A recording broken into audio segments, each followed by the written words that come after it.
Hai, hello, salam sejahtera Malaysia. Selamat datang ke channel Fels Lifestyle.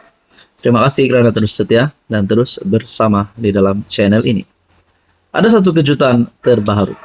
Setelah kita mendengar beberapa beberapa episod berita tentang rasuah di mana-mana lah, seluruh Malaysia. Semenanjung ada berlaku rasuah, di Sabah pun ada berlaku rasuah. Jadi banyak-banyaklah macam-macam cerita tentang rasuah yang kita dengar. Kali ini satu lagi pengumuman terbaru daripada Ketua Pesuruhjaya SPRM. Kali ini melibatkan RM285 juta. Saudara-saudara, RM285 juta aset disita SPRM tahun lalu. Ketua Pesuruhjaya SPRM, Azam Baki, berkata ia membuktikan penguatkuasaan undang-undang dijalankan SPRM berkesan. Suruhanjaya Pencegahan Rasuah Malaysia merampas, membeku dan melucut hak aset serta mengenakan kompaun yang semuanya bernilai lebih RM285 juta pada 2024 dalam usaha membantras jenayah itu. Ketua Pesuruhjaya SPRM Azam Baki berkata, ia membuktikan penguatkuasaan undang-undang dijalankan pihaknya berkesan dan agensi itu bukan sekadar menyiasat, malah memulihkan kembali hak rakyat yang dihianati. Beliau berkata, siasatan dan pemulihan aset dijalankan SPRM bukan perkara mudah. Selain memerlukan ketekunan, kebijaksanaan, kerjasama dan kolaborasi negara lain, serta penglibatan media untuk memberi liputan, seimbang, berinformasi dan memberi keyakinan kepada rakyat. Bagi suku pertama tahun ini, SPRM mencatatkan nilai sitaan aset terbesar sebanyak 177 juta, melibatkan wang tunai dan jongkong emas yang terkait dengan siasatan terhadap bekas PM Ismail Sabri Yaakob. Berkaitan dengan siasatan terkini Ismail Sabri Yaakob, saudara-saudara yang saya hormati, pada 25 April 2025, Ismail Sabri sekali lagi selesai memberi keterangan selepas hampir 4 jam. Bekas PM Ismail Sabri selesai memberikan keterangan untuk kali yang ke-9 kepada SPRM. Beliau yang memberikan keterangan hampir 4 jam.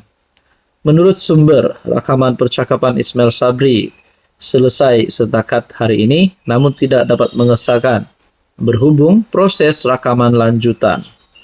Ahli Parlimen Beira itu disiasat berkaitan kes rasuah dan pengubahan wang haram, berhubung perbelanjaan dan perolehan dana untuk promosi serta publicity program Keluarga Malaysia semasa tempoh perkhidmatan beliau dari Ogos 2021 sehingga November 2022.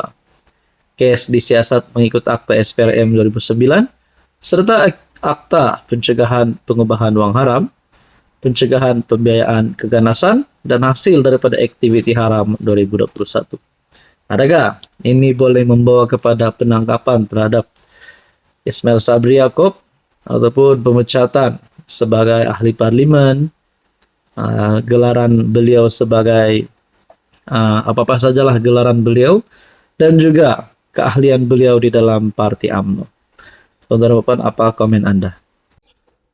Hello, salam sejahtera Malaysia. Selamat datang ke channel Fels Lifestyle. Terima kasih kerana terus setia dan terus bersama di dalam channel ini.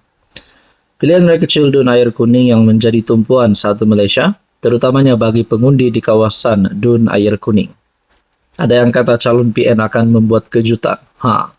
Sudah pasti kepada penyokong PAS dan penyokong Perikatan Nasional menginginkan kemenangan bagi calon mereka.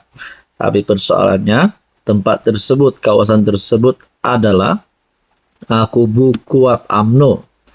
Jadi, tuan-tuan dan puan, isu yang dimainkan oleh PN ataupun ada yang kata PN menunggang isu ladang babi adalah satu isu yang tidak relevan bagi kawasan tersebut. Jadi, pada akhirnya, saudara-saudara, keputusan terkini yang saya boleh sampaikan, pengundi luar kawasan India boleh pengaruhi keputusan PRK Air Kuning, kata penganalisis. Tidak pasti sama ada 46% pengundi berusia 18 hingga 39 tahun yang bekerja di bandar lain akan pulang mengundi. BN mungkin mempunyai sedikit kelebihan dalam PRK Air Kuning hari ini. Tetapi penganalisis politik memberi amaran peratusan keluar mengundi, khasnya dalam kalangan belia luar kawasan, dan pengundi India tidak berpuas hati boleh mengubah keputusan. Siva Murugan, pandian dari Universiti Sains Malaysia berkata, BN mendapat manfaat daripada populariti 4 penggal ahli Parlimen Tapa, M. Saravanan, dan legasi Adun Allahyarham Isham Syahrudin. Tetapi aspek tersembunyi demografi dan politik utama masih boleh mempengaruhi keputusan itu. Terdapat 31.940 pengundi di Air Kuning, merangkumi 55,97% Melayu, 22,9% Cina, 14,38% India, dan 7,5% pengundi orang asli. Melihat betapa aktifnya Saravanan berkempen, ramai pengundi India akan tetap mengundi BN.